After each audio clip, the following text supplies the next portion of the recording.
Welcome back to Two Homers and a Realist. This is the Bowl Selection Show, where we're going to discuss the college football playoff, the bowl selections, where OU's headed, and all the beautiful controversy that was created today. I'm Steve. Lucas. Connor. Jay. And this bowl selection, which should have been a post game because we should have been in the conference title game, is brought to you by Tobacco Exchange. 3 wonderful convenient locations throughout the metro area: Moore, Edmond, Oklahoma City. Great selection, great service, great prices. What are we smoking, Lucas? Today we've got a Hoya de Nicaragua Numero Uno. And if I'm not mistaken, I think this was in Cigar Aficionado's top 25 in the last year or two, whenever it came out, maybe 3 years ago. And it's delightful. Yeah, thank Nice, you. easy Sunday afternoon smoke. Yeah, sure. thanks to Tobacco Exchange for providing this, and as they always do for these post-game podcasts. So let's get into it. Let's start with the 4 teams and the 2 that were the controversial teams that made the playoffs. So we've got Michigan, Washington, Texas, and Bama. What do you guys think about that? I think Florida State got hosed.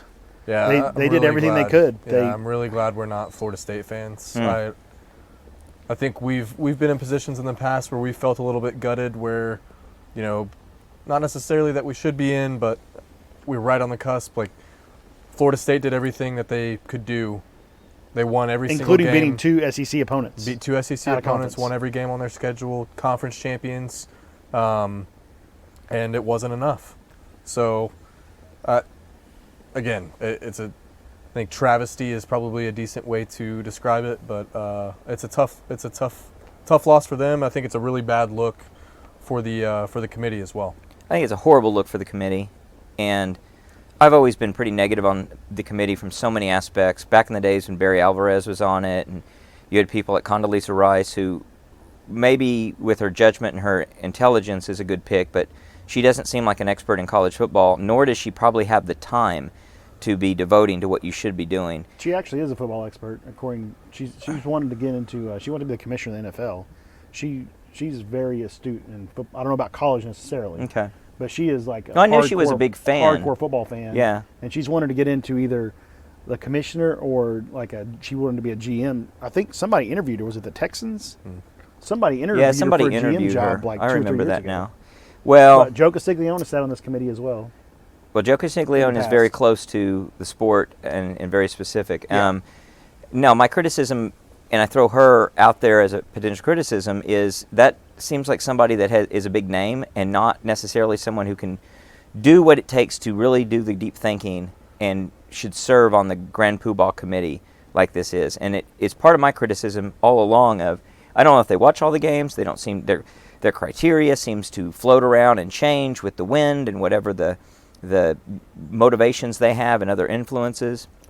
And all that said, they've never done something I think as egregious as this situation, where they basically just said, we're going to carve out some rationale to get Bama in and keep FSU out, even though everyone generally would think a 13-0 Power 5 champion who played the schedule they played has to deserve to get in. They should stream those committee meetings online and let all the psychopaths like me watch some of it so that there's transparency to see what they talk about in those meetings. I don't know if that'd help or hurt.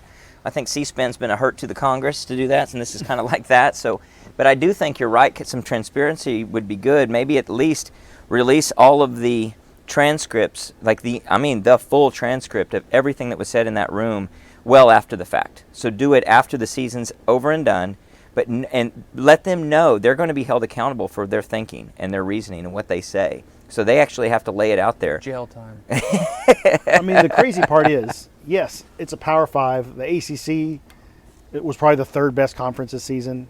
Well, I don't know. ACC and Big 12 are probably equal. They went 6-4 against the SEC as a conference. Okay, there you go. So I would say the ACC and Big 12 are probably comparable. Agreed. Well, I guess Pac-12 had a really good season.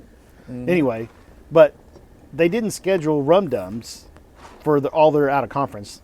They had LSU in Florida which they play Florida every year, but it's still an out of But conference. it's a game they played. Power 5 team. Give them credit. They played and they the were game. out their quarterback Yeah. that game. Their second stringer played. And apparently And they it won. wouldn't have mattered if LSU was number 1 and Florida was number 2, according to them, Right. because they don't have their quarterback. yeah. So it wouldn't have mattered how good those SEC teams. Like, tell that to Cardale Jones and the Ohio State team. Now, does it change things that in that year he came on and beat Wisconsin, I think 59-0 or something along those lines. And so the committee is like, well, this third string quarterback is really good. And Florida State yesterday against Louisville, what was that final? 16-6. But they used Something their like that. third string quarterback Well, Cardale was a because their third string second quarterback. string wasn't available. Right. Maybe their maybe they Their win. second string had a concussion. Maybe they win 34 to Right. 10 yesterday. And he's going to have a month in between games, so 95% chance the second stringer would have been playing in the playoff game. So leaving out a team that didn't go out of their way to schedule nobodies and literally played and beat 2 SEC teams is ridiculous that they got left out. It is. It's honestly, it's unbelievable. I didn't think it was going to happen. Is it? I didn't think so either. I really, really didn't think it was going to happen. I thought Texas would be the 4 seed. Yeah. The I only put one it out lost. The an odds hour maker before the didn't think show, it would and happen. I had the 4 correct, even Yeah. though I didn't think that was right. Like, Yeah, yeah. it shouldn't you, have been you right. predicted it. But the odds makers, they were They had heavily Florida State in. believing it was Florida State going to be in there, and They had just 41%, I think. I understand they're trying to select the best teams, but let's get this out of the way. It is a sample size of 12 or 13. You do not know who the best teams are. That's why you need a playoff. It's why you need an expanded playoff. You've got to lean back on deservedness and consistent criteria that you lay out and you're going to adhere to. And for better or worse, part of the criteria has been win all your games. What else Even- can you do but win all your games? Even if they go off the 4 best teams, the 4 best teams are still probably not in the playoffs right now. Right, Because I yeah, promise exactly. you right now, none of those teams would be excited to play Georgia. Right. Nope. Right. And Vegas would not have Georgia as an underdog to any of those teams. Except Bama. Probably not even Bama again. No, I saw it. Bama would be favored by 2.5. Okay, fine. That's well, the only then one. Texas Slightly, maybe. and Geor- Washington Georgia and would be Michigan favored in the other 3. would not be favored against Bama. Well, in the same Georgia. vein as Georgia. in the same vein as what you said, Steve, and I know I texted it to the group last night. It's the egregious part to me is exactly kind of what we've been saying. You've defined these standards as these guardrails to how you select these teams. You haven't put any sort of parameters around whether or not they're ranked. on their second string quarterback is in, third string quarterback is in, etc. You win your games, you win your conference championship, you're a Power 5 school, that checks the boxes. And what we've seen is this committee, this group of people, have no regard for any sort of credibility. And apparently they're okay with being and there's questioned. no consistency. No credibility, no consistency. The guidelines that they put forth were not adhered to, and from every explanation we've heard, it's them coming up. I mean, it just sounds like very hollow excuses as to the decisions that they've made. Oh, they're totally trying to shoehorn everything they've decided in to the extent that, and we'll get into it in a minute, it's inconsistent as you go down in their very rankings today. Not just inconsistent with all prior thinking about what should be, who should be in what position, how the BCS was formulated, how prior committees have worked, how the voters have always voted. No, they were inconsistent this year in their own top 12 and top 25 and just blatantly contradict themselves in the same interview. It's absolutely absurd and ludicrous. So when you look at a team like Florida State who did everything they could do to win, and you're going to say, well, we're going to decide that they're not worthy because which has to be not just the injury, but they just don't look very good doing it. And they didn't look very exciting because they're playing Louisville, and they didn't do great against Louisville. And Alabama was playing in the primetime slot against Georgia. And, Alabama's got beautiful uniforms, and they've won all those national championships, and they've got Nick Saban. Just admit what's drawing you to make this conclusion. And otherwise, I don't understand where you even think that you have a leg to stand on. Go ahead. So I was talking to my son about this. What if J.J. McCarthy, the quarterback for Michigan, what if he had got hurt in the fourth quarter last night and broke his ankle? Are they going to keep Michigan out of the playoffs? Nope. No way. They're going to drop number 1 Michigan, just bump them completely out because they don't have a quarterback anymore. Yep. What if That's- Alabama had done that? Exactly. Any of those. Well, teams. Alabama would be on their 4th-string quarterback What or if something Penix- based what on if- how what they've if Penix shaken got out hurt, this year. But they hang on. They hang yeah, on. To hang beat on and Oregon. win. Yeah. Well, even better. Are they What out? if Ewers gets hurt and they jump? They Put jump Arch Bama. Manning. Yeah. No, they go ahead and put Florida State in, but then at 3, and then Bama jumps Texas because Ewers gets hurt. Right. Even though they settled it on the field. Yeah. So their explanation for Florida State, I don't think Florida State has any chance of winning the national championship if they are in the top 4. Mm-hmm. There is something to the fact that their best player, their quarterback, is not playing. I get it. But there's 100 guys on the football team, and there's 100 people in the administration and the coaching staffs that all deserve to be there. And I'm not big on deserve usually, but this is a time when I'm really big on deserve because they've earned it. So if this is tantamount to if the NCAA March Madness basketball tournament decided after all of the first 4, or if you're going to call it 5 rounds are done, we're going to go ahead and reseed and remake the Final 4 to be whoever we think are the 4 best teams in basketball. Yeah. Because we know a lot of times those teams don't get in, but they do what's deserving because they won the game to get them to that level. Yeah. This is the exact same thing that happened. Florida State won the games to get them to this position. And we're not talking about put someone in like a I know they weren't eligible, but had they been eligible, had they won a James Madison, who played nobody, was outside of the top 25 looking in for most of the season, and then barely is creeping their way into some type of ranking. We're not talking about a team like that. We're talking about Florida State, who everyone agrees is a top quality program, could play with and beat anybody throughout most of the season, and you're just going to punish them because one player got hurt, which is the only thing I think you can say possibly. It has to be just this player. It has to be that. Yeah. I mean, Yeah, tell I it wanna to the see Florida State defense because I'm looking it up right now. Louisville averaged 31 points a game this season, and Florida State held them to 6. Including In the deep in biggest the game red of their zone. year. They Yeah. were deep in the red zone to take the lead, And- probably the go-ahead lead, right? And to go Yes. even further back, a Jeff Brom-led team on offense had never been held under 200 yards since he's been a head coach, period. And they had 196 or something. I mean, they shut them down. Florida State absolutely could beat a Michigan, Oh, who absolutely, is yeah. completely reliant Actually, on the they fact- would match up really well. Of Yes. running the ball. That's Yes. because Yeah. McCarthy's Yes, it not might any be. good. It'll be a 10-3 slugfest. Yeah. slugfest, but they could win that game. Well, Yeah. and I think that's my biggest thing is, unfortunately, what I think exists are some reports that get generated after the conference championships and everything else around analytics and scenarios around revenues and viewership of what these games would look like on the day of the playoff, of how many viewers are we going to get with this matchup versus this matchup, even between the 1 through 4s of how they pick, the 2-3 teams, the 4 team, or maybe more importantly the 3-4 team.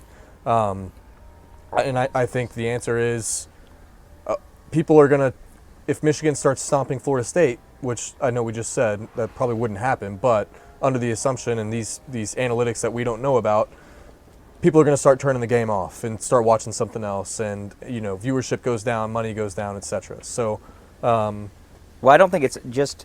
I think you're onto something. I think you're right, but you're onto something deeper that's even more shallow on their behalf. If I can, kind of mix a metaphor there.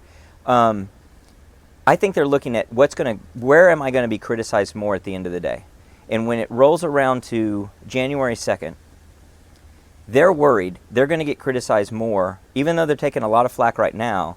If Florida State is in the college football playoff and they get throttled because they're playing someone who just completely dismantles them with the backup quarterback. Whereas they've left it with what will be competitive matchups, no doubt about it. Alabama, Oh, they're great games. I mean, Alabama Bama- could win great it all. games. Bama could be up 35-6 and people turn the TV off just as easy. Yeah, no, so it's not about turning the TV off. In my estimation, it's about what are we going to get criticized for more. And people will forget the FSU story. Sadly, FSU won't. They're going to forget the FSU story. What they're going to see is, wow, it was a great matchup. The committee got it right because these were top quality games, and we get this champion that emerges out of it, and all these teams look great. Forgetting the fact that this team got left out, thinking if this team's included, and they get destroyed, it's going to look really bad on them. For why did you put them in? You were supposed to put the best 4 teams in, and you put them in. I think that's what they're worried about. Well, if you want to hate on the committee and you want to hate on the process, you have to pray that Alabama does not win the national championship. Right. Well, and that's the thing that happened back when Ohio State got in over Baylor and TCU, and Ohio State won the whole stupid thing, which really sort of, and I think this is wrong, but bailed out the committee in thinking, wow, we got it right because we picked the No, you picked a team. Anybody can win 2 games to win the national title among this group. Anything can happen in 2 games. You TCU put somebody beat in Michigan there. last year. Yeah, exactly. So there's a lot we don't know, and that goes back to what I was saying about small sample size. You've got to lean back on who is the most deserving and who's done the most to earn their spot in there, not you're going to sit back and use your eyeball test to decide who's going to go where. I mean, I think the eyeball test can only be used, 3rd or 4th line down the tiebreaker scenario. Yeah. Well, that's a great segue because let's talk about that. Their criteria and how they don't have some consistent priority in what should be the first line, the second line, the third line of determination. So, for instance, and that's a great point about the eyeball test, which is something they brought up about Bo Nix and his completion percentage, why Oregon was ranked so high forever, which was ludicrous. Insane. And then, when what we think is the case, they're looking at quality losses first, instead of using that as a tiebreaker after you've looked at quality wins and everything else, and just winning record. They're like, well, let's go first to who they lost to, which is so random. I mean, I guess OU wouldn't have won the national title in '75 because they got beat by Kansas that year, and Kansas sucked. And yet we beat Michigan for the national title, and I don't think anyone's kept us out this year. And Kansas kept us out this year. I don't think anyone is disputing that OU was a damn fine football team in '75 and deserved to be in that Orange Bowl, winning and getting the mythical national championship that year. And there's so many examples like that. To start with quality losses is completely putting it all backwards. Am I wrong? No, because the committee, they've said the only thing that carries extra weight over any other category is conference champion. So if they look at that first, Yeah. well, you had 5 conference champions that were all in the top 5. So understandably, that's why Ohio State wouldn't have been in the top 5. And then Georgia drops, obviously, because they didn't win their conference championship. So that's the way that they've said the only extra weight they have is that. But to me, it's stupid to not look at quality wins over quality losses, because anybody can have a bad day during the season or injury. And you tend to have bad days when you're playing a lower opponent, right? This is college kids. They're not up for it all the time. I mean, if you look at us being ranked 12, let's start this conversation why we weren't 10 or 9, 10 or 11. We had our quarterback of the defense knocked out of the Kansas game right before halftime. We led that game at halftime. He gets knocked out. We lose the game by 5. He doesn't play against OSU. We lose that game by 3. And there was a horrible, obvious non-call in the end zone that prevented us from winning that game, obviously. But if we're going to talk about not having your best player at a certain time, then why is that not factored in? Our two losses are because we didn't have our best player on defense. Well, even not only that, you take it a step further with, if you're going to start putting subjectiveness into the equation, every single piece of the game has to be put into you have to start looking at stuff like miscalls, blatant miscalls, or like a pass interference in the end zone. Bad spots. We should have. How many points you did have you to add lose by? You have to add every single piece of that into the equation if you're going to start saying, well, it's because And what were of the this one conditions? thing. Was it what was a the bright weather and sunny like? day, or was it raining? Yeah. And all that could be legitimate, but you don't start with that. You work your way down to when you have to Did use your that quarterback's nonsense. girlfriend break up with him before the game? I mean, these we've guys got to get deep. These guys on the committee that during the season should have been taking notes on all these games that they watched, and they can watch versions of these that are just play after play after play or highlights or whatever. But you have to realize that a team like I said, OU, that don't have their starting linebacker for both of their losses, and they lost by a combined 8 points, whereas Missouri lost to, or no, who was it that lost to LSU and crap. Let me look at it. Hang on a second. As far as quality losses, quote unquote, To which team? you had Missouri lose to Georgia and LSU, but their only ranked wins are Tennessee and K-State, and they only beat 4 bowl teams total. Whereas OU loses to OSU and Kansas, obviously, like I said, without their starting linebacker. But we had 2 ranked wins against Texas and SMU, and had 6 bowl wins on our schedule. So 6 against 4. Another way of looking at it, while you're looking that up on the. So, if you're going to start with quality losses, should it be to your benefit if you didn't have any quality losses, because you didn't have any losses at all? Wouldn't that mean that you were not even in that conversation? They set a precedence today with the Liberty situation. This is what is, from an OU perspective, the most absurd part of our season is if we had lost to Texas and beat Kansas, we are playing in A New Year's the Six Cotton Bowl. Bowl or something. Yeah. Based on their criteria of Yes, what they've done. it's just absolutely ridiculous. It's like, oh, you lost to Kansas. We can't put you in a good game. Yeah, but we have technically the best win in the entire season. Yes, that's right. Before yesterday. Other than Bama No, but- beating Georgia. Yeah, but when After it's all said and done, we do. have the best Yeah. win. We bit the number 3 We team beat in the nation. number Yeah. 3 team in the country. That's true. That's the best win there is. Yep. It doesn't get better than that at the end of the day of all the rankings. That's it. Now I'll give you. I mean, beating Georgia's the best win of the game. In a game we were underdog in. But it's a neutral field, right? That's not even a home and home or a home and away game or a situation or anything like that. So to get left out under those scenarios, it's preposterous. We just should have lost to Texas, beat Kansas, and we'd be playing in a better game. Which make it make sense. And if you look, we tweeted it earlier, the breakdown between OU, Penn State, Ole Miss, and Missouri. And I can see maybe Penn State being ahead of us based on quality losses because they lost to Michigan, Ohio State. Well, they all but their have only quality win is losses. Iowa. Yeah. That's their only ranked win. Who is only half a football team. Yeah, they're only. Well, no, no, they have a defense and a punter. No, yeah, that's true. The punter outpunted the entire total offensive production for Yeah, the that for the sounds about right. season. for the season. And Ole Miss lost to Bama and Georgia, but their only quality win Yeah, good is losses. LSU. So explain to me how we beat 2 top 25 teams, 2 teams that won their conference. 2 teams that won their conference, Texas and SMU. Yep. And so, We're probably the only team that has 2 wins over conference champions. yeah, I think you're right. So, sticking with this, taking it to another logical conclusion, you really don't want to schedule anybody that might beat you.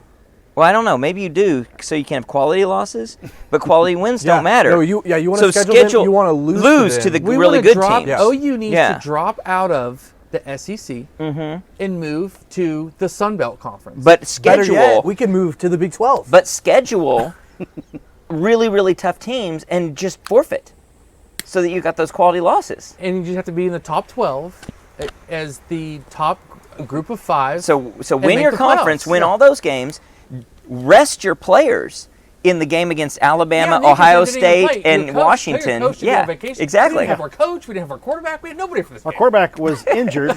they should let us play in those games. Yes. Yeah. That would be fun. The fans should play in those games. So under next year's scenario, we missed the playoff. That's why this is such a complaint. We didn't make a New Year's Six Bowl, and that sucks because obviously I think at least 2 of those 3 teams we are better than. Penn State, Missouri, and Ole Miss. and Ole Miss. One of those, We 2 are- of those 3 teams yeah. we should be in Ole front Miss of. and Penn State we should be ahead of for sure. Missouri you can debate. That's fine. I think Right. Missouri's probably fairly ranked. Out of the 3 that we're discussing, the most fairly ranked out of those 3. I mean, their schedule though, they only beat 4 bowl teams, True. and we True. beat 6.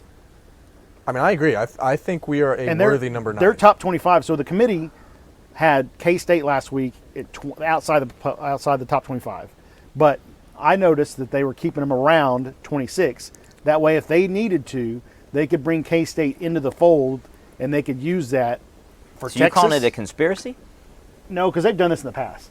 They've had these teams just on the outside. But- that way they can move them in. But to what make, are you accusing them of something, or are you saying they really believe that's the legitimate ranking? Well, I mean, I don't know how they dropped Tulane from 17 completely out, only to move in K-State because it helps their Texas pick. Yeah. And it helps keep Mizzou. Well, that's what I'm saying. Is in that the top 12? Is it conspiracy, or do they really believe I just think that's something that they've correct? done. I don't know. It's because if K-State's not not in the top 25. Well, that hurts Missouri's case because then they only have one top 25 win in Tennessee, whereas we would still have two, having Texas and SMU Right. in the top 25. So then, by that case, how could you say, well, we put in Missouri over OU because they only had one top 25? But I mean, Ole Miss lands one, right? Yeah. Because Tulane dropped out. Yep. And who beat Tulane? Oh, SMU did in the conference championship. And who beat SMU? Oh, we did. Yep. So who rank these three, and let me know if I'm leaving someone out that needs to be discussed. I'm sure there is. The three biggest complainers, or the three teams and fan bases with the biggest legitimate complaint is, and I don't want to label them complainers because that's like derogatory, Florida State, Yep, number one. Oklahoma, Number two. and SMU. Number three. And Absolutely. with huge legitimate gripes. I would say SMU. I would say SMU has a bigger complaint than we do, honestly, as well. Which, and I mean, to be a group of 5 team right now, to win your conference, to have went and played against Oklahoma and TCU, And a good Tulane's good. That's a good win. to Yeah, it's a very good win. Yeah, to beat Tulane and still get left out. That's- over the team with the 133rd ranked But they went schedule undefeated. in America. But here's what the committee did. By dropping TCU out of the top 25, it hurts SMU's strength of schedule by not giving them that top 25 win in the Dropping championship game. Tulane. What did Yeah, I say? TCU. Oh, yeah. By dropping Tulane out of the top 25, it hurts SMU's top 25 'Cause that's a non-top wins. 25 win, right. And then bringing in K-State to help those other two teams I mentioned earlier. How does it not? And They didn't give SMU credit for good losses, apparently. but how do you not look at I understand final rankings and stuff like that, I guess, and maybe it's just how the course of the season things pan out. But how do you not consider what the team was ranked when you played them as whether or not that's a top 25 win? My only argument to that is You know what I mean? it's Like- all Yeah, but then you get- it's you- all subjective in early, right? you You've get got Oregon teams in beating the- USC when you've USC's got- like 9. Yeah, but you got Texas when they A&M. turned out to Yeah, be terrible. You yeah. got True. Texas A&M in the cuts top both 10 ways. every year, Yeah. right? It, And it then- cuts both ways, though. So I think you have to look at it all in context. Because sometimes it's totally legitimate because, like FSU, you've got a team that loses players and loses games, and they didn't end the season the way they started the season. And they're a much better team. And so you say, yeah, okay, yeah, they didn't end the season well, and they had 4 losses, but that was after the quarterback went down and all that and whatever. So in that case, yes, you should look at the fact they were a top 25 team. You should look at all the games and all the context is what I'm kind of getting Yeah. at with all this, not just wing it, which is what I think the committee does.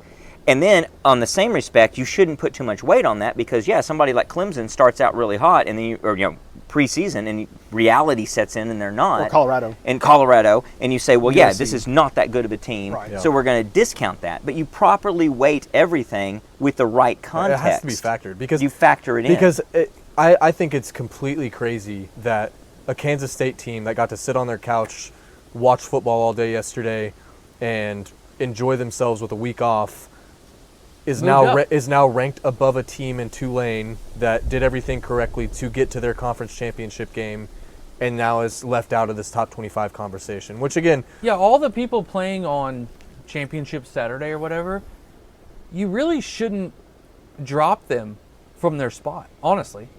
just depends. well, I mean, unless you're dropping them out of a top 4 or I don't think If Iowa beats Michigan yesterday, Michigan drops a lot. and Iowa. Okay, I and get, goes that. up I a get lot. that. But it shouldn't be. It shouldn't be to the magnitude of dropping. I mean, You got to be careful. Tulane How dropped- about You got to be yeah. careful how you drop. Tulane dropped 8+ spots. That's yesterday. crazy. Yeah. Just And for playing I a championship wonder what game and they losing. are ranked now. Here's something for And you. Georgia, which has never happened before, 29 straight wins, back-to-back national championships. They lose by 3. Drop 5 spots. They drop 5 spots. Here's one for you. 5 spots. There's no way. Go ahead. One of our losses was to Kansas. You know what Kansas was ranked with 4 games left to play? 16. Kansas was the 16th ranked team in the country with 4 games left and to play. guess what happened? And that Guess doesn't what count as a happened? quality loss. to us. Their quarterback got hurt. Yeah. And that doesn't count for us as a quality loss. They were ranked Yeah, 16 great with 4 point. games to go. Great point about context. How does that make sense? That's a quality loss. So if any other time in And the Oklahoma season, State's out of the top 25 if- because they lost to Texas And yesterday. let's see how far they if can Georgia had played, which they did play a very weak schedule, but had they played an Alabama mid-season and they lost by 3, you would not have dropped them 5 spots. Go look at all the teams that did lose. Like, how much did Alabama drop when Texas beat them? And that was a bigger They upset dropped than to like number 9, I think, from where? from like 3 or 4. Okay, so they dropped pretty significantly. Okay, So well, with 4 games left in the season, I think that's or maybe unusual. 7. No, they may have dropped to 7. I don't know. with That's 4 exactly games right. left in the season, OSU got blown out by UCF, but they were ranked 15, and they finished. They're at 20 now. Those are bad. Those are bad losses. Those are bad Lucas. losses. We They're lost to a bad team that losses. was ranked 15th with 4 games left of the season. We lost to a team that was ranked 16th, or no, one. Kansas was 16.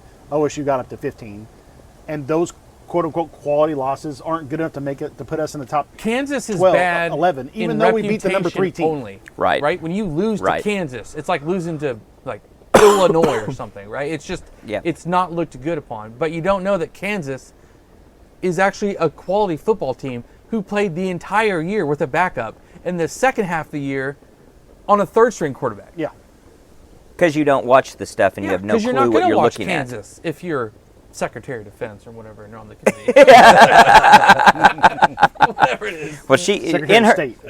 Whatever. I'm just saying. Like, Yes, you and- got other stuff to do. so Which is she was absurd to national have people security like that advisor, on the panel. and then Now, in her defense, and of course she's not even on the panel anymore. She's still looking for nuclear weapons in Iraq that don't exist. Just So. saying. Like, who are these people?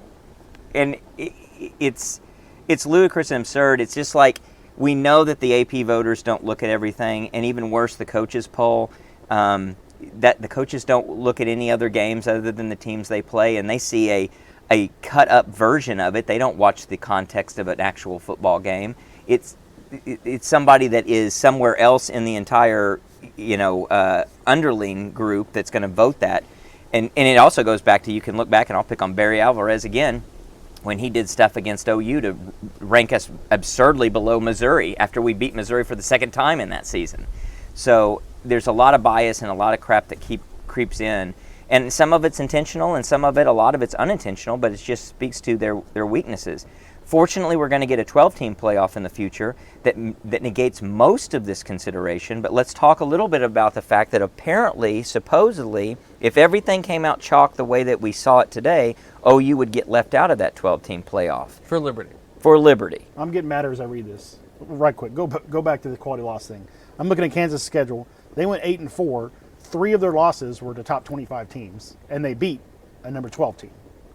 So for us to not get credit losing to Kansas, And not a number 12 at the time. Right. A number 12 in the end after Right. another loss. we were 6 at the time Uh-huh. when they beat us.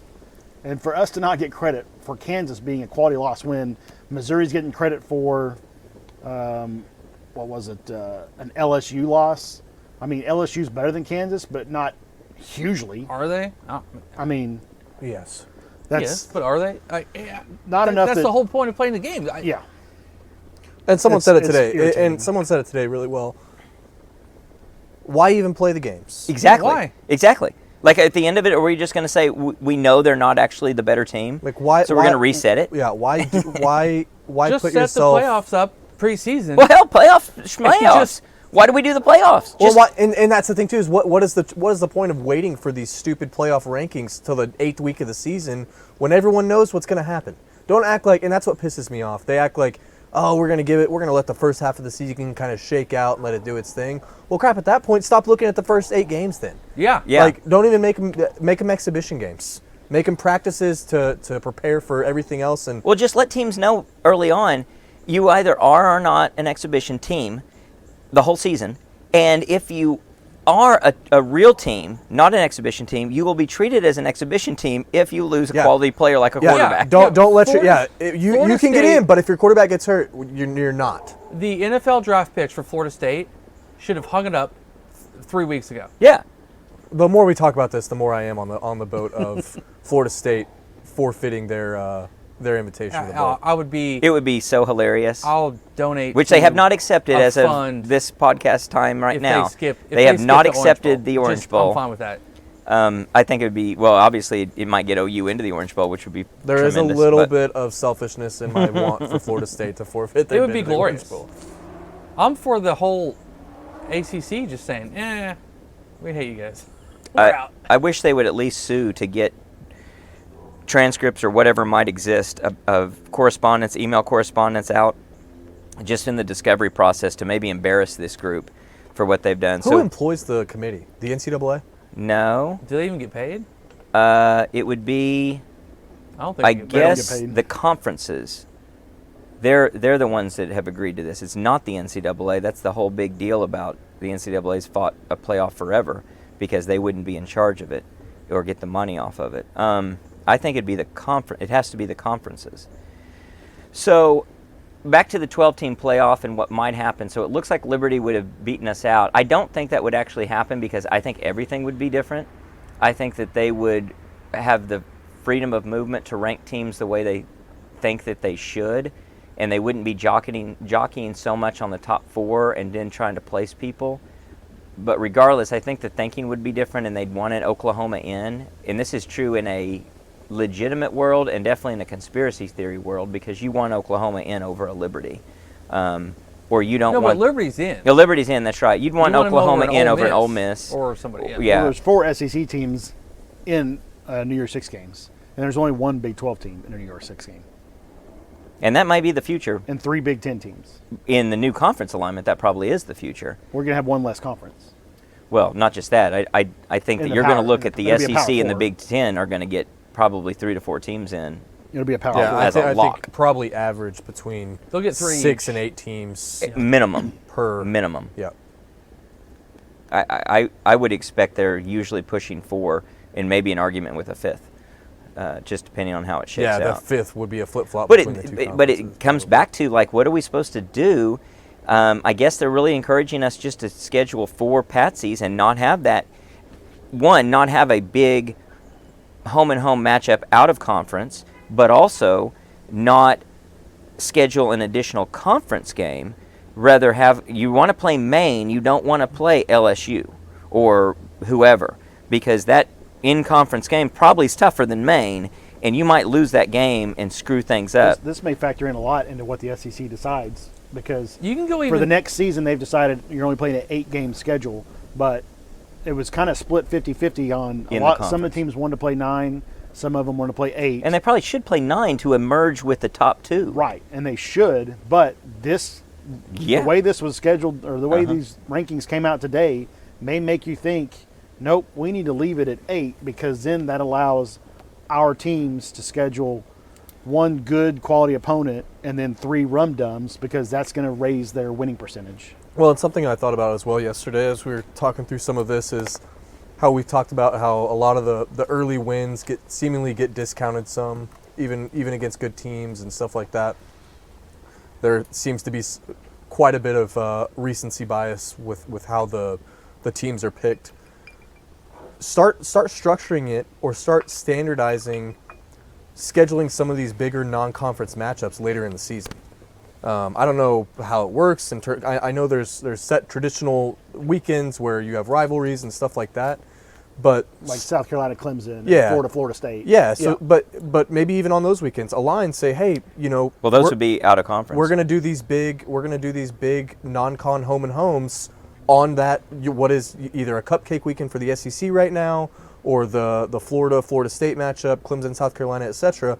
That weekend is going to be dedicated to the big non-conference matchups, and at that point, you Well, say, that could be a rivalry week for OU. They reschedule Bedlam. Bedlam, exactly. And you start, and at that point, there's no reason to say, hey, these teams came to fruition for what they were mid-season, and they played each other in the second half.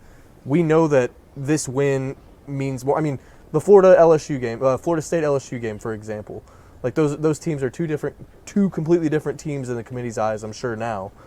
Schedule those games later on in the year, and at that point, you have a little bit more of a, this team is for real because they went and beat this other big non-con team, et Well, cetera. thinking about us, we've been blessed with Joe Castiglione always scheduling good home and homes for the fans.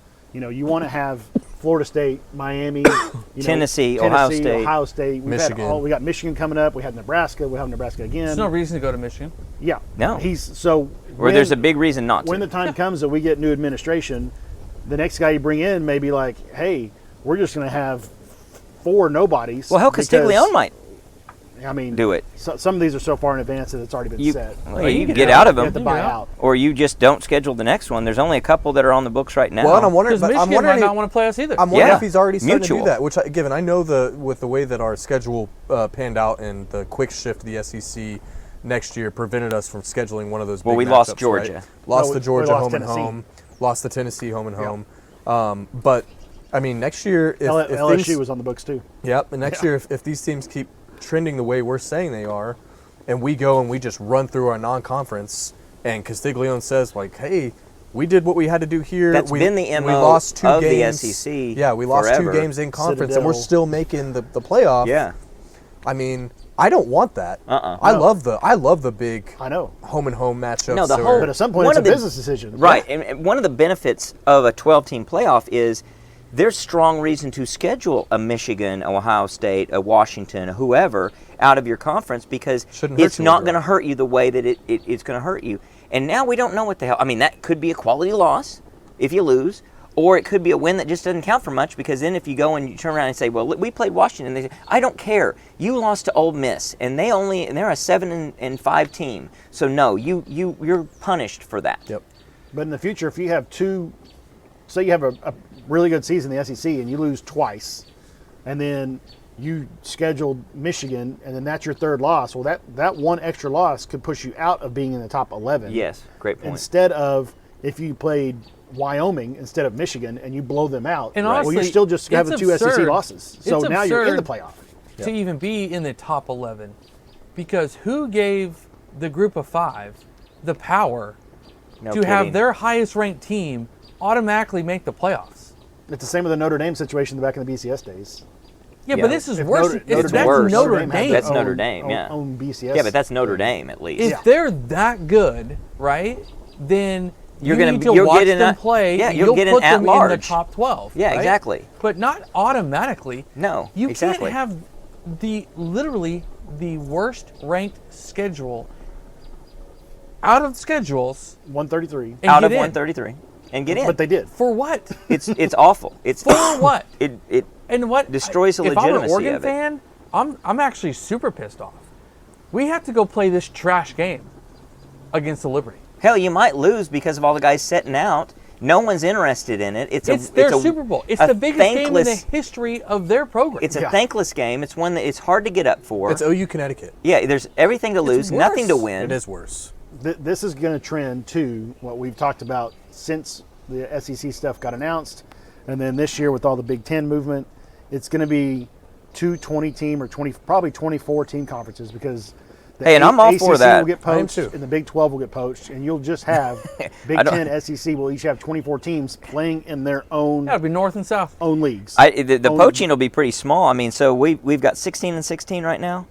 Need Coming 6 into more next teams year. to make So six- Big 20 Ten's or got 8 more 18 now. teams. Yeah, they have 18, don't they? So they need Yeah. 4 and we need 6. There's only a couple of teams still No. that you need to get to steal. to 24. 24. 24. We We need need 8. Oh, we need 8. Yeah, we're not going to get to 24. I think we're going to get to. I mean, they can pull. we 4 might get AC to 20. They can pull 4 ACC teams and 4 Big 12 teams, and then the No, no, Big no, no, 10 no, pulls no. a couple ACC and a couple Big 10 or Big 12, and then you're at 224. I think 20 and 20 makes more I sense. think 20 and 20 makes I don't more think sense. I don't think there's 48 I like, agree. teams that should. And I don't know if anybody from the Big 12 Given gets there's poached. some SEC teams The and only some Big difference- Team teams that should not be in those I quote unquote. I super think- The only leagues. difference is if you only have 48 teams, all the players are going to those 48 games. Absolutely, but Literally that's all going of to them. happen anyway. And so I think the It already writing on is. the It already is No, but I'm happening. saying And I you think the could ro- have a good, yes. you could Oh have yeah, you could, enough you teams. could. True. So it's really a matter of what does the math work That is a out good for. point. But you've got Vandy's not Vandy anymore. Vandy's an oddball in that group, but you've got Florida State, Miami, North Carolina, Clemson, Florida State. who I said them. Yeah, so those 4 are a natural fit in the SEC. You've got Notre Dame. You only need to add one more: Notre Dame and Virginia Tech, or Yeah, Virginia Tech. Yeah, Or you could pluck an Iowa State. and now you've got 20 and 20. yeah. And just to name some teams that are really those that seem to be serious football programs. North Carolina could be in He that. counted see that. some- Yeah, I counted that. They're in the SEC. SEC. Well, I should start listening. Yeah, yeah. So then you've got 20 and 20, and then you've got the group of 5 becomes group of 6 because the Big 12 remaining teams are in that. Yeah. And then you just have Yeah. Oklahoma State, Kansas State type domination in that league because they're playing Yeah. You know, Tulane and Liberty and all those other teams. Or doing their Utah. own thing. Utah, yep. Um, Utah could be the front runner there. So, I think that's where we're going. I've always predicted that. I've been predicting that for about, I don't know, 8 years before even OU Texas moved. So I'm pretty happy about where it's headed. But just get ready for it. It's going to be rough with all of these trying to hang on to the past and keep other people happy or whatever the hell it is that we're trying to satisfy these other wants and demons when we could just be pursuing quality football in something sensible and a playoff structure that we all can believe in, because we can all argue about, and it's true, this team wins and they shouldn't have won. BYU won the national championship in 1984, and there's no one, including anyone in Provo, Utah, who believes they were the best team in 1984. But that's just the way it worked out, and it's going to work out that way anytime you have like an FSU win with Jameis Winston. They weren't the best team that year, but they snuck it through and they won it, and we're like, okay, they won the games. We're going to give them the championship because they won the games. In the pros, we have the New York Giants beating the New England Patriots twice, and they weren't the best team, but they did. And we settle and say, yes, they're the Super Bowl champions. We're going to count them the champions. We're not going to say anything other than they weren't actually the best team. But that's just something for us as fans to argue about. But we settle on who wins the games. So in this super league scenario, when you've got the Big Ten and the SEC both have 20 teams, at that point, you just go to an 8-team playoff, and the top 4 teams from both leagues, obviously your conference champion, and if they split them into 2, let's say, divisions, you could have, you know, the SEC East and West. Instead of playing a conference championship game, the winner of the SEC West and the winner of the SEC East, the winner of the Big Ten West and Big Ten East are your top 4 teams in the 8-team playoff, and then you choose 2 more from each league, and then that's your, I like that's that a your lot. 18 playoff. I like that a lot. It's never going to happen. We'll never go backwards from 12 because the money will be set. But if it's only and going to be two I know. team leagues, They're not going to do it. They're going to make it 12, and they're going to have the expanded number of at-large bids, which is fine too. Yeah. So let's transition to a couple things, talking more about the Sooners, and we've got some breaking news that we're going to talk about in just a second. We obviously are in, unless things break really goofy with Florida State and the ACC, and we get to go to the Orange Bowl. We're going to the Alamo Bowl to play Arizona, which is kind of a tough matchup from the standpoint it's going to be their Super Bowl, and they're not going to have anybody opt out, and we might have quite a few. We'll talk about potential opt-outs. But let's get to this breaking news first. Jay, what happened? So Billy Lucci, who is a A&M insider reporter, he's breaking that A&M defensive line coach Elijah Robinson is headed to Syracuse as the Orange defensive coordinator. The reason that's significant for OU is he has been the integral part of getting that ridiculous D-line class for A&M the last 2 or 3 years of multiple 5-stars. And as that program starts to transition into new coaching staff, that could be big for us because there are 2 5-star defensive linemen currently at A&M who were high on us and probably wanted to come to us, but the bags that were dropped for them and or maybe moving one family member there to give him a job at the church might have had something to do with it. But anyways. Yeah, so tell us who those are. Tell us who David those Hicks. are. Hicks and Dindy, right? Dindy. And Dindy is a legacy. and we're on their final 2 on both. It was Both OU of- and A&M on it was- both of them. and I So think hopefully both this coach had a lot to do with it, and not so much bags did. of money and everything else. Well, it might be both, but that's It's probably changed now. both. And where they're going, if you can't read the tea leaves a little bit on where A&M's at, now maybe they really liked Elko. I mean, there's always that possibility because he was around, I think, as a D coordinator their freshman years. around those recruitments. Maybe not so much for Hicks, but maybe for Dindy. But that could be big for us because we need interior defensive linemen in a bad way. And it never hurts to be number 2 when this type of situation comes up. So the way you play that too is they've already gotten paid something for where they've gotten, Right. so they can get paid again to come here. We call them up through the grapevine, however you can do it, and say, hey, there's a great opportunity at Oklahoma. You're going to be a starter. We're on the up and up. Obviously, our defense is ascendant and very, very good as it is. We need you. And we're in the same conference now. And we got all kinds of money. And so if we get them, we get them. If we don't, we don't, because they go to their people and they say, hey, Oklahoma's going to pay me a lot of money. You want to keep me? I need lots of money. And so then they're having to shell out money to these guys they already had bought. They got to repurchase them, if you will. And that takes money away from where they can give it to other players. And so either way, it hurts their recruiting potentially.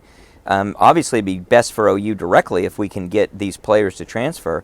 But if we can hurt the machine that is Texas A&M recruiting indirectly, that'd be good too. And you can almost tell them, to a certain degree, you have a really, really good shot of starting on a day one. Day one on a championship level defense in the Premier Still in the League, conference. still in the conference, where you're going to be probably at worst on the same NFL trajectory, if not better, because everything looks better with our defense and where we're headed and everything else. Yeah, it'll be interesting. I mean, we've seen some stuff on Twitter over the past 4 or 5 days as well, indicating some movement potentially. I mean, David Stone's tweeting out eyeballs last night around something, assuming He's a defensive lineman. defensive lineman, assuming something that he's heard. And he's committed to OU, and Yep. so I've potentially heard some other stuff. I've seen bringing some other someone stuff else. from some other recruiting accounts saying that we're trending upwards as well. So it is going to be crazy to see that portal light up this week. It's going to Tomorrow. be. I mean, it opens tomorrow. It is going to be unreal to watch what transpires over the next 4 weeks. there's going to be some busy, busy people. So It'll be like 4th of July for the NBA. Like, Yeah. everything opens up that day with free agents. And it goes crazy. It goes crazy. No, I think it probably will. So some things that we'll obviously be covering in future pods and will be evolving will be OU's positioning against Arizona. Questions that we can start to discuss now and come back to as new information comes to light in future pods would be, well, to start with, who's going to call the game? Who's going to be the offensive coordinator? Is it going to be Luttrell? Do we know this for sure? Lucas, you tend to think it's going to be I think it's Luttrell. Luttrell for sure. Jay, you were thinking, I think that was decent reasoning, that we don't know if he's gotten the job yet officially to get to be in that position. Right, because they have to. Now, depending on like what Lucas said, he's hired on. I don't they know already what showed that it. means. Like how quickly that maybe it's instantaneously once he signs. Yeah, because I don't Levy's not an know. employee anymore, so that opens up the spot. But So- maybe they don't want to, like you said. My thought process was, Joe John has been on the sideline in an official coaching capacity, unlike Luttrell, who was a analyst, right? He supposedly knows the system, the current system, how we would run it for one more game, exactly how we're going to run it like a Levy-style offense. Now, I don't know that he's called plays, but it might not be that big of a deal for a bowl game, right? Well, I mean, that's what happened last year with Kale, right? And then I don't know if you well, you probably if you take the risk, and I say it's a risk, of Luttrell calling the bowl game, and maybe things don't look so hot, right? Do you risk the? That doesn't matter. You don't think for recruiting. Luttrell, as an offensive analyst, he is in all the meetings with the offensive coordinator all year long. It's not But like. that's not what he's saying. But what I'm saying is, you're acting like Luttrell's going to come in and install his brand new offense for next year, when literally no. they already know all the plays, all the verbiage. No. He No, knows no, all no. the plays. Maybe No, no. Luttrell doesn't want to coach the game. Yeah, No. Luttrell may not want the loss No chance. if the risk of the loss, and two, it's a tough situation. So your first game, and you can say to recruits, "Hey, yeah, no, we lost the game, we didn't look great, but we didn't even have our offensive coordinator coaching in that game. We're still trying to figure out what the future holds."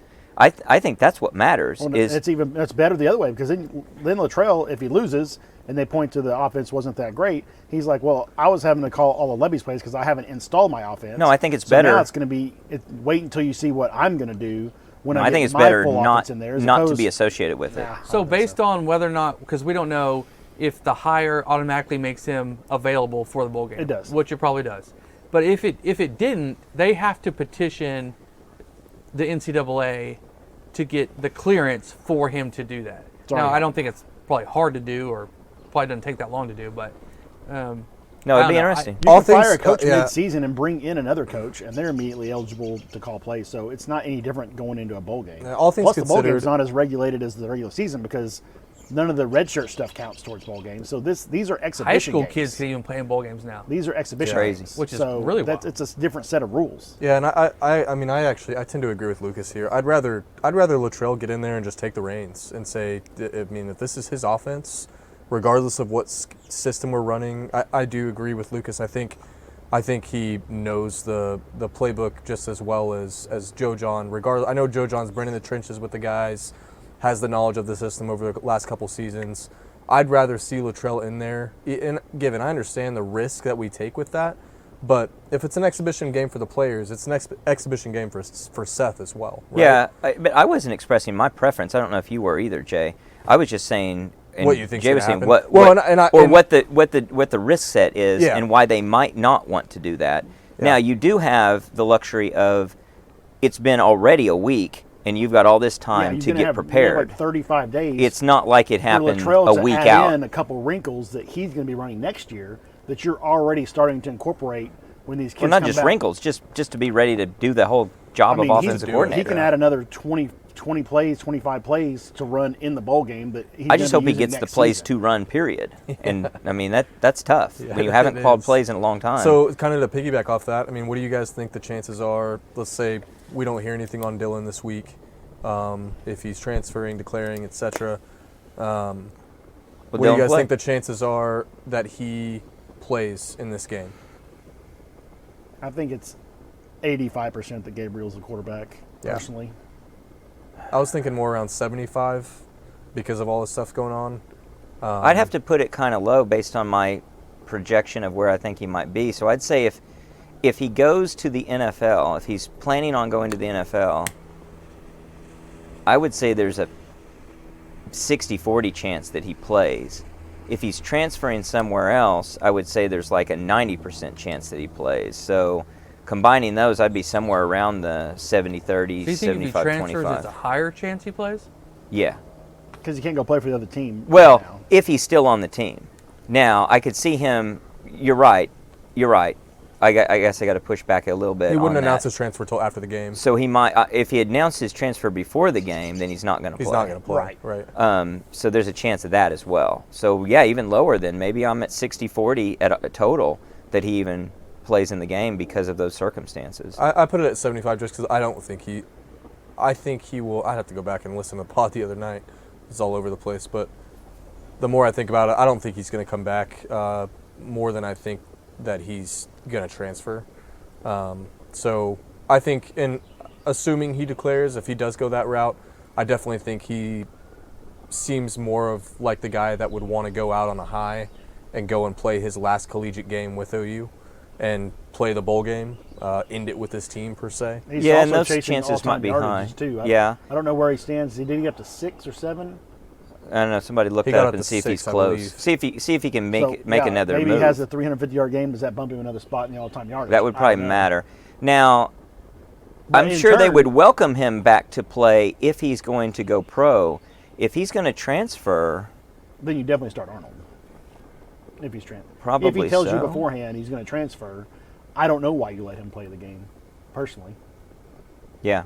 Because not that you're going to say he's dead to me, but you're going to say No. we need a one-game jump start on next season Exactly. by starting Arnold. Exactly. Well, you kind of need that either If way. he tells you he's going to start. You might I mean, he's encourage gonna him if he transfer. says I'm going pro. You might encourage him to say, you know what, don't risk an injury. Go pro. We're going to start Arnold. It could be. I'll stick with 60-40 that he does play, but that's pretty close to a coin flip. Should we talk about our bowl game opponent? Let's talk about the opponent, and let's talk about the fact that they probably won't have any opt-outs, and we probably will have. I think it will be fewer opt-outs than what we've seen in the past, but I still think there'll be some. I think you've got guys coming, a lot of guys I'm hopeful that'll come back. So I think that the opt-outs will be meaningful but not too numerous. But let's talk about that and talk about the opponent. So we'll be playing the Arizona Wildcats, Bear down. and Always throws me off. they've really done a good job under their coach. I'm actually surprised that their coach is still there. He signed an extension, I think. I mean, I guess it's a nice place to live. So It is. Plus, So if you're- Arizona beats USC like they should have, are they in the New Year's Six Bowl? they might be above Oregon. Yeah, I don't know. Let's look at their schedule. they're 9-3. Okay. They lost to Mississippi State in overtime. They lost. That's not a quality loss. They lost to Washington by 7. Quality loss. They lost to USC by 2. Not a quality loss. They killed Washington State. They beat Oregon State by 3. They beat UCLA by 17. They only beat Colorado by 3. They put a whooping up on Utah, a depleted Utah, 42-18. Then they won their rivalry game with Arizona State, 59-23. They're a good They're- team. Their quarterback is a redshirt freshman He's good. who took over like 5th game of the season. He is a 74% completion guy, 23 touchdowns, only 5 picks. He can use his legs. That may be Lincoln's next quarterback. Yeah. Lincoln, side note, for some reason traveled to Kansas State to talk to what's his face? Sam Howell. No. Oh, no, not Howell. Will Howard. Will Howard, Howard, which yeah. does not fit what he wants to do whatsoever. But anyways, Veteran presence going to get paid a lot of money to go sit behind someone. yeah. So this kid threw for 527 yards against Arizona State. I really don't know why Lincoln would have went and talked to him for any other reason. I don't truly. I don't either. I really No, don't. I mean, it's very weird. he's not going to play over Malachi Nelson or the other guy, the other guy that is the apparent second string, in my opinion. But anyways, back to this game upsets me, especially after seeing the rumors that we could go get an Ohio State in the Cotton Bowl. I was really excited for that. I Me think too. that would have been really fun. This game, regardless of the actual quality of Arizona, it reminds me somewhat of like what you said earlier, Jay, of people look at Kansas and it's like, hey, you lost to Kansas. Oh, yeah. They don't care how good they are because Kansas was a good football team this year, and they have been for the last couple, at least last year and this year. And this is a very similar situation. They're in a my hard opinion. out, It's right? a very similar It situation. used to just we show up and we beat Kansas. a And now win it's for like, a we've win for gotta us. play. A win for us internally probably does good things. Does good things for us fans. Feels good. Does nothing for anybody else. No, around the nationally. country. A loss does a lot for everyone Oh, else. A lot of Absolutely. damage. A lot of damage. So It's very much like the West Virginia game in the Fiesta Bowl where we got beat. And who did we lose to? Was the Boise State game the year before that? Yes, we Uh-huh. lost back to back at the back-to-back And- fiestas. It's just a game where you've got a lot to lose and very little to gain. It's tough to get up for it. I mean, we're thinking of traveling to it, and you might get a lot of people that do just because it's convenient or relatively close, but it's just not a marquee game It's- in any way. For us. For them, us. it's huge. Oh, for them, it's everything. Yeah. This is a massive game. For him as a coach, for those players. Yeah, for taking the next To step. build on going To into build into the on. Big 12. Absolutely. Yeah. What do we think the line opens up at? Let's say OU at 5. 6. Oh, I bet it's more I than was that. thinking like 10.5. Yeah, I bet they're a it's better double football digits. team. What's Arizona ranked right now? I bet it's double digits. 14. So 12 versus 14. 12 versus 14. I bet it's double. And they I like 10 and a half. They don't have the greatest fans in the world at Arizona, but they No. they may travel to San Antonio just for something to do. You know, Yeah, it's hard to say. They don't have a lot of fan base at all. It's It sucks. last time I remember playing them sucks. was, have we played them more than just the time in 1989 when we got beat 6-3 on the tape delayed game because we were on probation? That was misery. We had a third string quarterback ourselves, Meltzer, Chris Meltzer, my brother would remember. He had hands about as big as a little baby's, and he fumbled the ball So they're accordingly. so Arizona, we're 5th in total offense. They are 18th. I will say I would love to see Jackson get this game. Yeah, open it up and I think it'd just be awesome. And I think it also fantastic. takes some of the stressors off of a lot of the stuff that we just mentioned. You can play a little more free when Play a little bit more loose like and you got nothing relaxed, to lose and when you you're know, starting your freshman yeah, quarterback. and Yeah. if you do And they're lose, 37th if you in do total lose, defense. you're starting your freshman quarterback with a brand new offensive coordinator. Mm-hmm. So it's like, hey, you know, this is just the Let's get as many the stepping excuses stone. out Yeah, there exactly. as we can. Start laying out the excuses early. But honestly, to be able to play free and to not play tight, it's going to be tight. Everybody's going to be tight if they're worried about Dylan going out on a down note and all of that. Well, in the last Alamo Bowl we played in, we played free, and Yeah. even I know Caleb had been the starter for a few weeks at that point, but we just had the biggest change in our program history in 20-something years probably. Oregon had a bunch of players out too. They did, but I mean we We came to I play don't and know we if that did would have really, mattered really a well. whole lot. I mean we played We played really great. well, and we just Yeah. played like nothing else mattered. So And I want us to play that way again. We played, and Bob Stoops coached that game tremendously by having us play that way and go for broke and not take prisoners, no excuses, Bob Stoops style. Kel Gundy finally got We a need shot. more of that. Cal Gundy had a shot as a OC, Loved it. calling plays, and he did great. 1-0 as an offensive coordinator. Yeah. So, And then he got fired. and 1-0 against the spread too. So I don't know. I worry about it just because it is one of these games where it's so much to lose and so hard to just get focused for it. And the players, you get to a point where you're wanting to make sure guys aren't opting out without opting out. That's the worst case scenario. Is they're on the field, but they've already opted out and they've been opting out through practice. Well, let's name some guys that we think could opt out. Okay. Yeah, I mean we've Tyler already- Guyton for sure. Tyler Guyton, I don't. I think he's already opted I out. think he. Yeah. I don't know. I think he opted out with 3 games left. His Yeah. locker may be empty right now as we Yeah. speak. Yeah. So, You, I mean, could you have, got- you have some running backs that could transfer out. Tommy Walker's already said he's in the portal. So there's Yep. anybody that says that they're in the portal, count 'em out. Venables will not let them play. No, and I think so. You got some interesting names on the interior defensive line. Yeah. Bothroyd. Yeah. We'll see what he does. Trace Ford. I know he's not interior, but he's on that line, which he's not a starter, but he's an impact player. He's an impact player. Yeah. Jacob Lacey went through senior day. Jacob Lacey went through senior day. Terry went through Yeah, senior day. Terry comes to They've mind. got decisions as to whether or not they're even coming back. Stutzman will have a choice to make, but I don't see him opting out.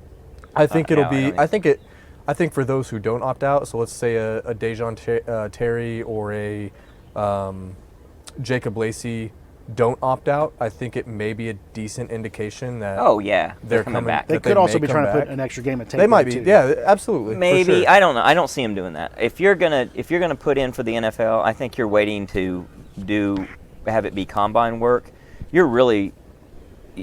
You're rolling a lot of dice that you're going to have a game that you even want Yeah, on tape. and you're rolling Or a a lot. Yeah, non-injury exactly. game. You're And rolling. non-injury. You're rolling the dice that you look really bad on tape, Yeah. and that you. I mean, scouts are probably watching these games a little bit more than what they're watching some of these regular season ones. Yeah, and So- there's a little cascade effect too. If other guys start to opt out, you want to opt out even more because you're looking at a weaker and weaker team and group of teammates. So Do we think Farouk comes back? Yes, I do. Yes. I do too. Yep. Yep. I think most guys with the option to come back will come back. On the offense, I think Tyler Guyton may be the only offensive player outside of Walker, and if you get a Barnes- Barnes wants to transfer or a Hicks wants to transfer, Major went through senior day, he could transfer. I don't know, offensively that's probably about it. But like you said, the defensive line can be major. Hopefully Billy Bowen decides to come back.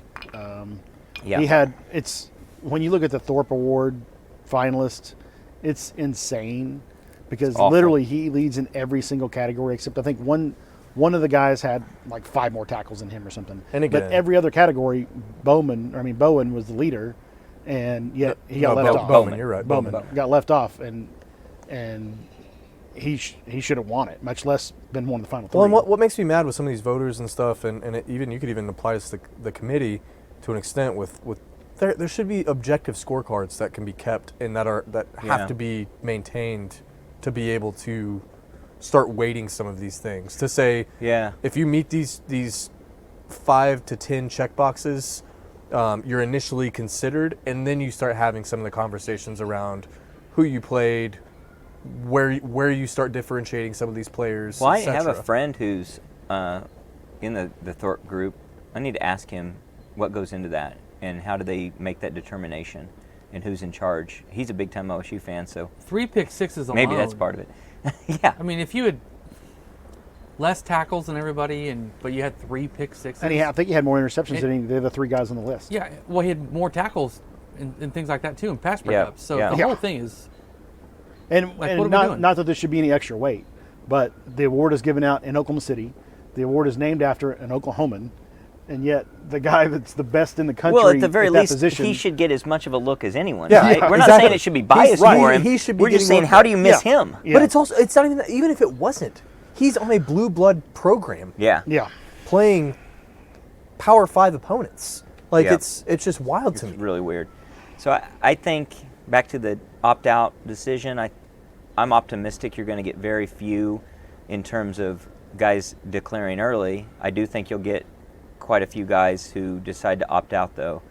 For those going pro, for those few that probably will elect to try and go pro and forego an extra year of eligibility. And then also with just guys that are going to transfer. And that'll be some thin groups like the running back group, like we mentioned. I'm looking at this list, and so Bowman had 61 tackles, 3 tackle for loss, 4 pass breakups, 6 interceptions with 3 touchdowns. The guys on the list, you got a 41 tackle with 2 interceptions and 5 pass breakups. You got a guy 43 tackles, 2 interceptions, 6 pass breakups. And that's from Iowa and Georgia. Then you got a guy from Air Force that has 71 tackles, so he's got 10 more tackles, but he only has 3 interceptions, and they don't have any. So he's got 4 pass breakups. And that's probably a guy who's having to be it's not even close. It's the not. majority of that defense. That's Yeah. probably a guy who's And not to having to be mention a what's complete game changer. Air Force's competition. They played 2 other service schools for one. So how many things was he having to defend against Army or Right. Navy? I mean, Yeah, when he knows all he has to do is run downhill, plug a gap, and Right. he's gonna have a tackle. yeah, it's incredible that he didn't make the finalists. Much less, I mean, he should have won it. Yeah. Yeah, it's I very think they should just frustrating. let us decide all of They this. obviously should. Well, we put way too much thought into this. Yeah. If we actually, to be truthful, if we and many, many fans like us actually had the honor of doing this kind of stuff, we would put so much more into this and bring so much more integrity to it than what you find in some of these groups, including and especially the College Football Playoff Committee. I don't know. I just think that it shows you, I don't want to call it corruption as much as just incompetence that is at these high levels of all of this stuff. It's very frustrating. I understand that you're making decisions like on a bowl committee, which is that there is corruption like crazy and always has been in those groups, and they're all looking at dollar signs of what they can get paid for having teams of notoriety versus more deserving teams in different positions. But at least say what you will about that.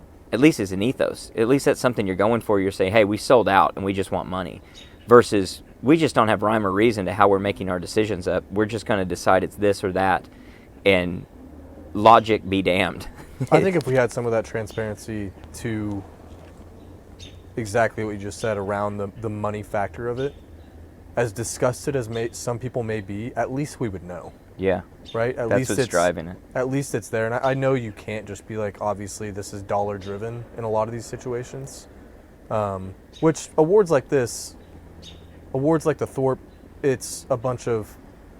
I mean, look at some of our local media, how biased they are, and Or stuff ignorant. like that, or ignorant. Speaking of I our mean- former guest and should be a recurring guest soon, Eli Letterman has a Heisman vote. I just found that out the other day. Really? Yeah. Well, we're gonna That's have something we to. can talk to him about. We're gonna have to If he dig ever deep into that. If he finally ever comes makes on. good Yeah. on this, makes a promise and then walks away from it. I've got Mr. a little bit of Eli. breaking news. According to Stuart Mandel, with the ACC holdouts, they've already placed teams in bowl games and other bowl games. They have Countdown is on. Sun Bowl, Notre Dame, Oregon State, Pinstripe, Miami versus Rutgers, the Well, that's Mayo, exciting. UNC versus West Virginia, and the military, Virginia Tech versus Tulane. Some of those bowls would have had ACC opponents. So this seems like it might be a real thing that the ACC is completely pulling out of bowl games. Miami's in the ACC. Yeah, that is true. Miami's always kind of done their own thing, though. Oh, I guess UNC. Okay, so I guess they're not holding out then. All right. So My bad. Yeah, Virginia Tech, UNC. Oh, okay. So you got that Miami. backwards. Gotcha. Yeah. So is Stuart Mandel saying, despite the holdout, some of these teams have already accepted That's their what it bids? looks like. So it may just be a holdout of FSU. Which rightfully is- so. Which I don't think they'll do. I don't think they'll do it. They I won't. think what they're doing is they're posturing, which I give them every ability to do. They should be posturing and making sure that they don't go quiet in this night about that, because they got hosed.